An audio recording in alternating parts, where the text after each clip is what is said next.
Ngayon, pag-usapan na natin yung Payplan 2 o yung tinatawag na 3-up pass-up. Minsan, ang tawag dito sa Payplan na to ay Infinity Pass-up. Again, ipapaalala ko lang uli na kahit magkaiba at magkahiwalay ang Payplan 1 at ang Payplan 2, ay sabay nangyayari ang Payplan 1 at ang Payplan 2. Okay, maliwanag yun ha. Sabay sila nangyayari. In Payplan 2 o yung 3-up pass-up, kikita ka ng $20 sa lahat ng direct referrals mo, maliban lang sa second, third at seventh referrals mo. Bakit? Dahil ang second, third at seventh direct referrals mo ay maipapasa pataas sa taong direktang nag-refer sa iyo sa SWA. Okay, maipapasa sila doon sa direct sponsor mo. Sa madaling salita, you will earn $20 from your first, fourth, fifth, sixth, and 8th up to infinity. Next, you can earn unlimited $20 every day. Again, wala ding flash out, no flash out, and no maximum income dito sa Payplan 2. Let's say may 8 kang naging direct referrals. Tulad ng sabi ko, sa kanilang lahat ay may commissions ka na tag to $20. Maliban lang sa second, third, at seventh referrals mo. Dahil ang second, third, at seventh referrals mo ay maipapasa sa iyong sponsor. Sponsor mo ang kikita ng tag to $20 dito sa second, third, at seventh mo. Okay? Kaya tinawag na 3-up pass-up. Okay, malamang ito ang iniisip mo ngayon. Teka, ba't ganon? Ikaw yung nagpakahirap at ikaw yung nag-effort, bakit iba yung kumita or nakinabang? Huwag kang mag-alala. Yung Payplan 2 is actually a very powerful compensation plan na malaki ang pwede maging advantage para sa'yo. So, explain ko kung paano yun. Dahil lahat ng direct referrals mo ay gagawin din ng negosyo, lahat sila ay magkakaroon din ng mga referrals. Tama? At dahil ikaw ang kanilang sponsor, sila naman ang magpapasa ng kanilang second, third, at seventh referrals sa iyo. Okay? For example, itong si Mark. Kanyang second, third, at seventh referrals ay maipapasa niya sa iyo.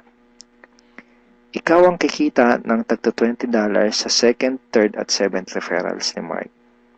Okay? Ganon din kay Toby. Yung second, third, at seventh referrals ni Toby ay maipapasa rin sa iyo.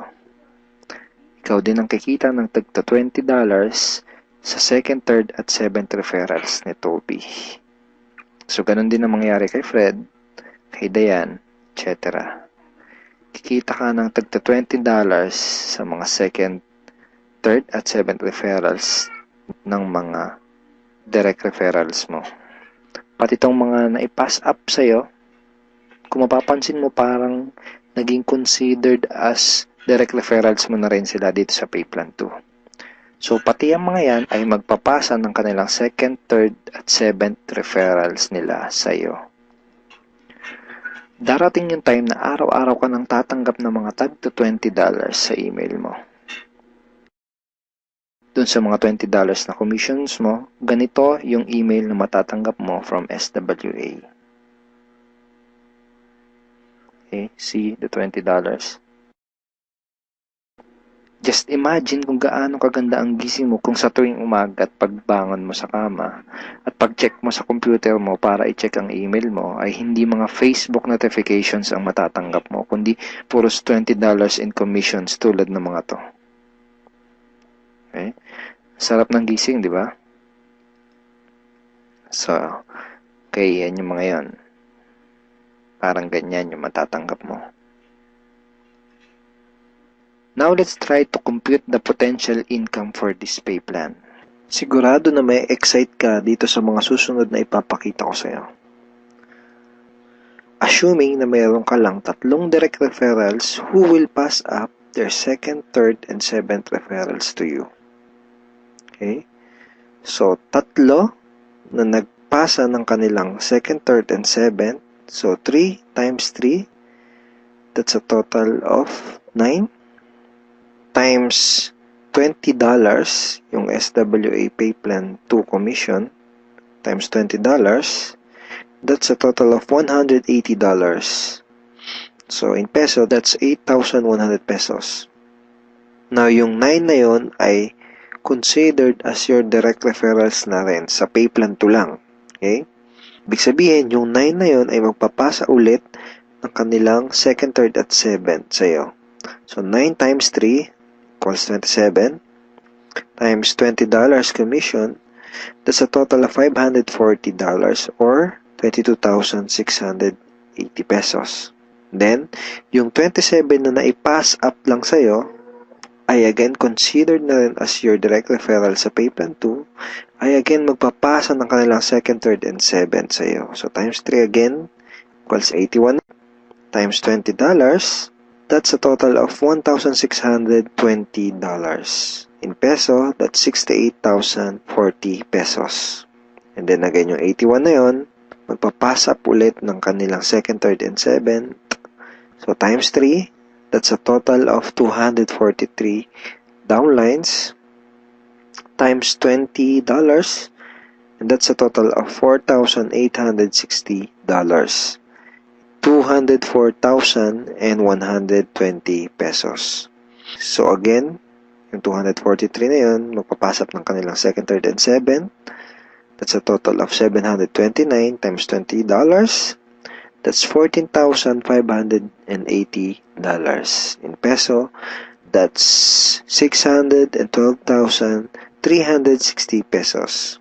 And then yung 729 na yun, magpapass up ulit ng tagtatatlo, yung kanilang 2nd, 3rd, and 7th. So, times 3, that's a total passed up of 2,187 downlines. So, times $20, that's a total of $43,740. And in peso, that's 1,837,080 pesos. Grand total commissions is $65,520 or 2,751,840 pesos. And that's potential income just for Pay Plan 2. And hindi pa dito nagtatapos yung pwede mong kitain, pero pwedeng mas malaki pa ang iyong kitain kung ituloy-tuloy mo gawin yung iyong SWA business. So I hope na-excite ka dito sa pwede mong kitain dito sa opportunity na to. Okay, so FAQs muna tayo. Yung 2nd, 3rd, at 7th referrals ko ba na naipassed up ay mawawala sa matrix ko? And the answer is no. Passing up only happens in Pay Plan 2 and not in Pay Plan 1. So, yung mga referrals na naipapass up, sa Pay Plan 2 lang yun nangyayari at hindi sa Pay Plan 1. All your direct referrals will stay in your matrix and they will always follow you. Ibig sabihin, yung mga direct referrals mo, intact yun doon sa matrix mo at lagi lang silang magpa-follow sa'yo sa Pay Plan 1. Okay, next question. Pwede bang kumita sa Pay Plan 2 kahit wala akong ma-refer or sales? The answer is no. You only make commissions in Pay Plan 2 when you refer someone.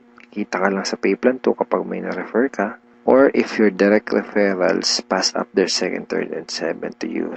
In other words, hindi ka kikita sa Pay Plan 2 kung wala kang mga direct referrals. Sa Pay Plan 1 lang posible yung pwede kang kumita kahit wala ka pang na-refer.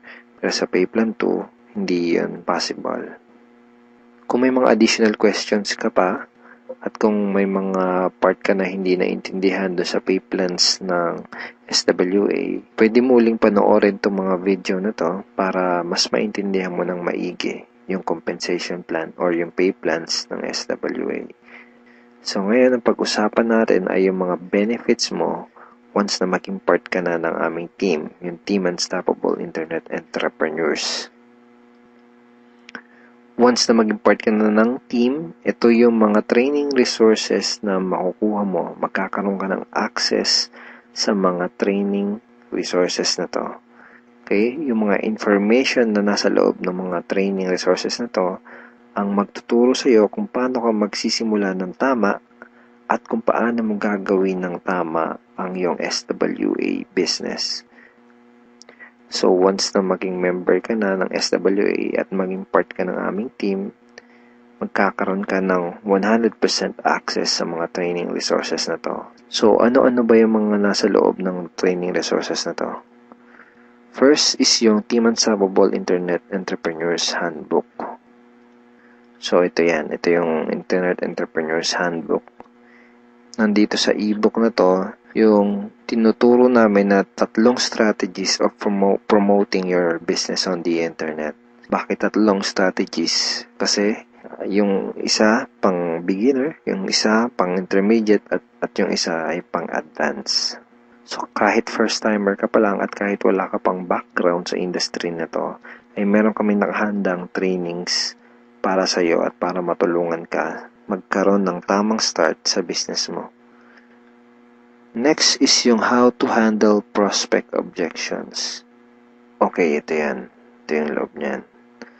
Basically, sa business na to, yung mga magiging prospects mo ay magkakaroon ng mga questions once na makita nila yung opportunity. And it's very important na alam mo kung paano sasagutin ng tama yung mga tanong nila.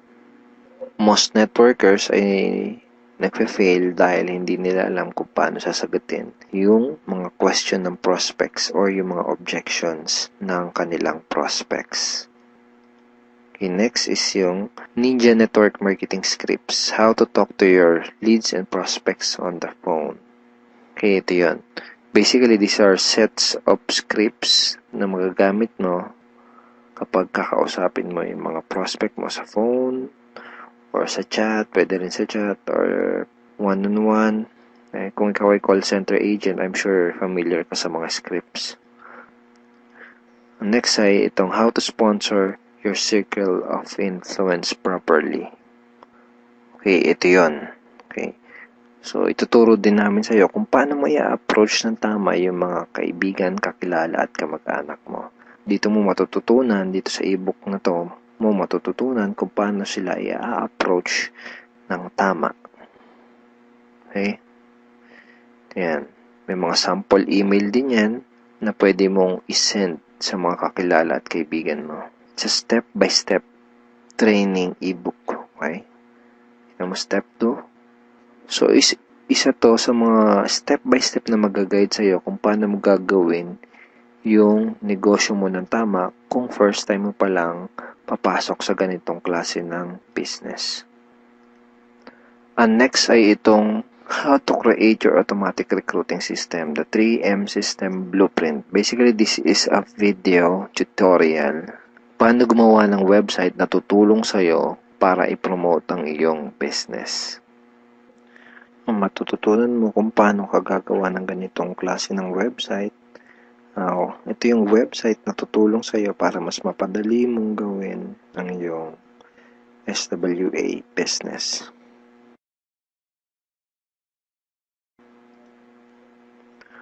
Okay, thank you for watching these videos. And we are looking forward in guiding you and helping you achieve good results and achieve your goals in this online business opportunity. Have a great day and God bless.